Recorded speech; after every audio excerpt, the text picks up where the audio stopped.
নমস্কার, কেমন আছেন সবাই? আমার ভিডিওতে তোমাদের স্বাগত জানাই।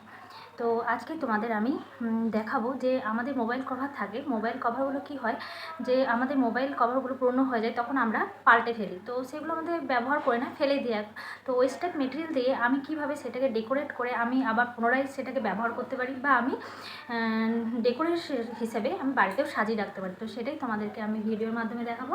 অবশ্যই তোমরা আমার ভিডিওটা দেখো, আর ভালো লাগলে অবশ্যই আমার পাশে থেকো, আমার চ্যানেলটাকে সাবস্ক্রাইব করবো, আর কমেন্ট করো, লাইক করতে ভুলো না। আর নোটিফিকেশানের জন্য বেল আইকনটা ক্লিক করে রেখো, যাতে আমি ভিডিও পোস্ট করার সাথে সাথে তোমাদের কাছে নোটিফিকেশান পৌঁছে যায়। Thank you.